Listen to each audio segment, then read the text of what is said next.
berada. Amin. Amin. Nah, poin yang ketiga, mereka yang terpanggil sesuai dengan rencana Allah. Kita harus mengerti bahwa rencana Tuhan itu dalam kehidupan kita itu sangat mulia. Rencana Tuhan dalam kehidupan kita itu ketika kita mengerti akan panggilan Tuhan dalam kehidupan kita. Contohnya seperti saya. Saya dulunya SMK pelayaran. Saya minta kepada orang tua saya mau pelayaran ke Jepang. Tapi orang tua saya tidak mengizinkan. Tapi ketika saya memberitahukan kepada mereka, mama saya mau kuliah ke Jakarta, ambil Gurpa, jalan. Padahal itu lagi COVID-nya lagi naik down pada waktu itu. Tapi mereka melepaskan kami dengan doa dan air mata. Dan saya mulai mengerti dari situ. Dulunya juga saya tidak tahu berdoa, tidak bisa buka Alkitab. Tetapi ketika saya mulai mengerti panggilan saya mulai datang ke Jakarta. Saya mulai mengerti bahwa tujuan kita hidup ini untuk apa, Bapak Ibu Saudara? Apakah kita hidup hanya menyenangkan hati kita atau orang-orang di sekeliling kita? Ingat bahwa tujuan kita hidup di dunia ini untuk memuliakan nama Tuhan. Jadi ketika kita mengetahui akan panggilan kita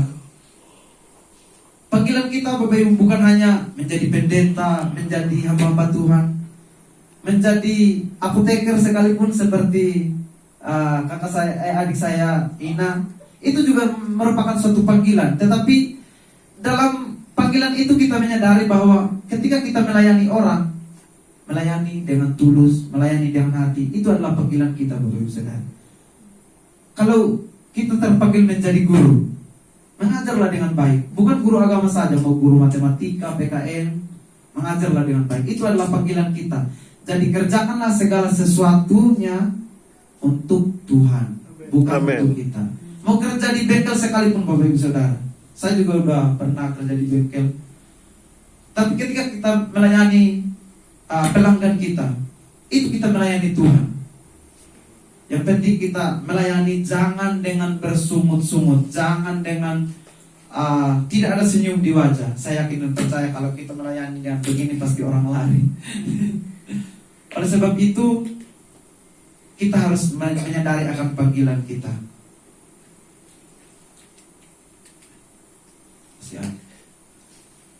Nah, poin yang terakhir dari poin yang kedua ini, kita dipilih dan ditetapkan oleh Tuhan untuk menghasilkan buah. Adalah sebuah kewajiban mutlak bagi orang percaya yang telah ditebus, lahir baru, dan dipimpin Roh Kudus. Saya yakin dan percaya kita semua yang hadir pada pagi hari ini, kita adalah orang-orang yang lahir baru. Amin. Amin. Amin. Puji nama Tuhan. Jadi kita dituntut dan kita memiliki kewajiban untuk menghasilkan buah. Nah, buahnya seperti apa, Bapak Ibu? Menghasilkan buah. Nah, ini poin yang ketiga, poin yang terakhir, menghasilkan buah, buah pertobatan. Boleh saya minta untuk buka dari Matius yang ketiga ayat yang ke-8.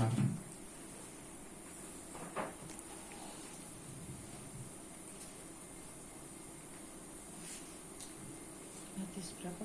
Matius 3 ayat yang ke-8.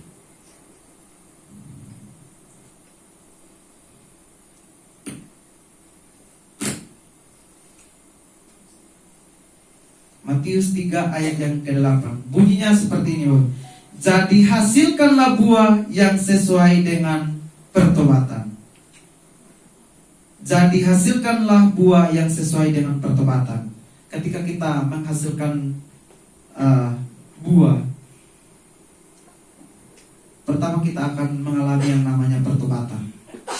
Ketika kita mengalami pertobatan dalam kehidupan kita,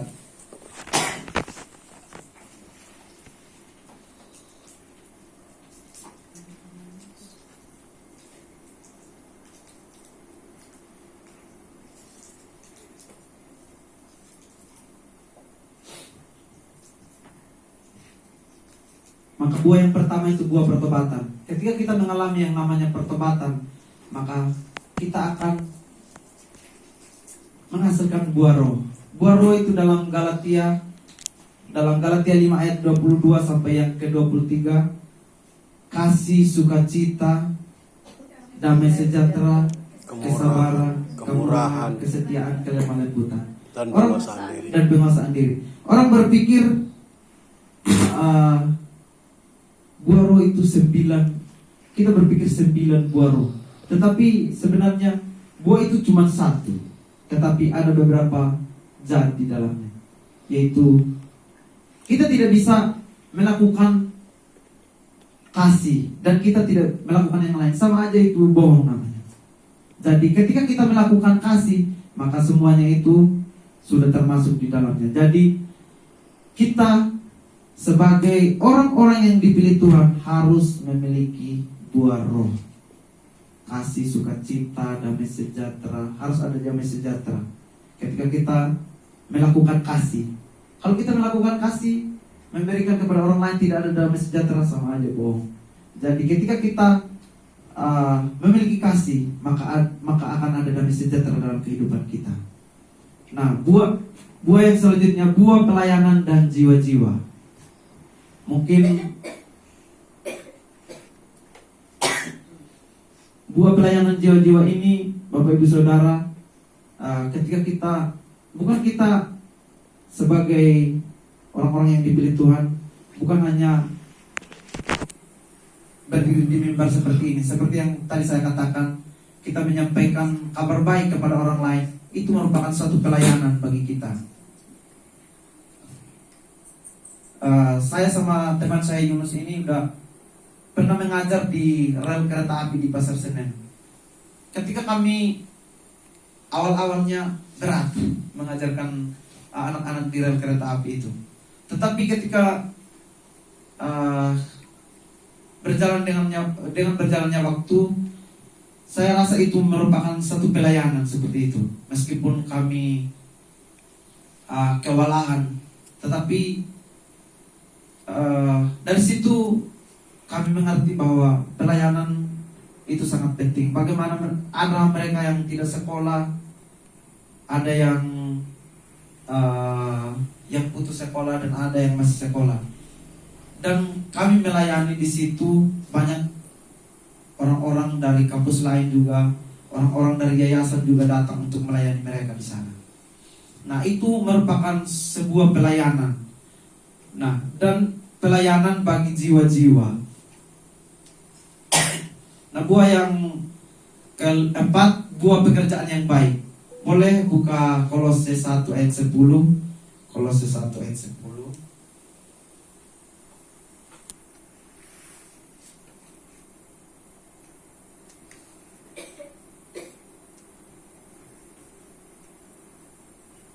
Boleh saya minta kesediaan Michael untuk membacanya bagi kita. Kolose 1 ayat 10. Sehingga hidupmu layak di hadapannya, serta berkenan kepadanya dalam segala hal, dan kamu memberi buah dalam segala pekerjaan yang baik, dan bertumbuh dalam pengetahuan yang benar tentang Allah. Oke, makasih Michael. Sehingga hidupmu layak di hadapannya, serta berkenan kepadanya dalam segala hal, dan kamu memberi buah dalam segala pekerjaan yang baik, dan bertumbuh dalam pengetahuan yang benar tentang Allah. Bapak Ibu, garis bawahi, segala pekerjaan yang baik dan bertumbuh dalam pengetahuan yang benar tentang Allah. Jikalau saya mendengar kesaksian dari Ibu Gembala, bagaimana Ibu Gembala ditempatkan dengan orang-orang yang bukan seiman, tetapi bagaimana Ibu Gembala bertumbuh di tempat yang tidak sama seperti itu kepercayaannya. Tetapi dari situ Ibu Gembala menjadi orang yang menonjol dari antara orang-orang yang tidak mengenal Tuhan. Seperti itu. Jadi ketika kita bertumbuh dalam pengetahuan yang benar tentang Allah, maka Allah yang akan mengangkat kita, Allah yang akan menolong kita. Sehingga di ayat di firman Tuhan yang pertama yang menjadi ayat utama tadi dalam Yohanes 16 itu, Yohanes 15 ayat yang ke-16 itu, supaya apa yang kamu minta kepada Bapa dalam namaku diberikannya kepadamu. Itulah yang menjadi pegangan kita orang-orang percaya. ketika kita meminta kepada Tuhan dalam namanya, maka akan diberikannya kepada kita.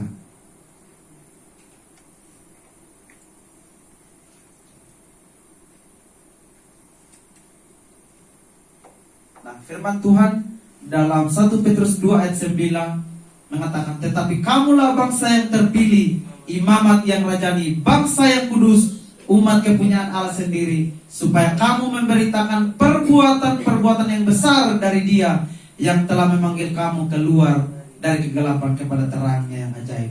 Bapak Ibu Saudara, ketika kita sudah keluar dari kegelapan menuju terangnya yang ajaib, maka kita akan mampu menghasilkan buah dalam kehidupan kita, Bapak Ibu Saudara.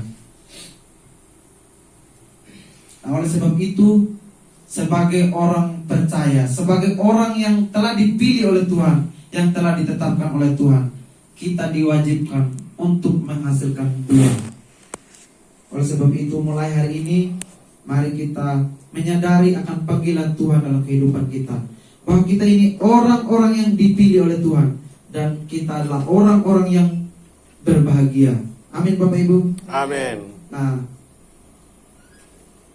sebagai kesimpulan dari firman Tuhan pada pagi hari ini, sebagai orang yang telah dipilih oleh Tuhan, kita patut berbahagia. Amin. Amin. Karena kita dipilih langsung oleh Tuhan untuk melakukan pekerjaan baik yang sudah ditetapkan bagi kita.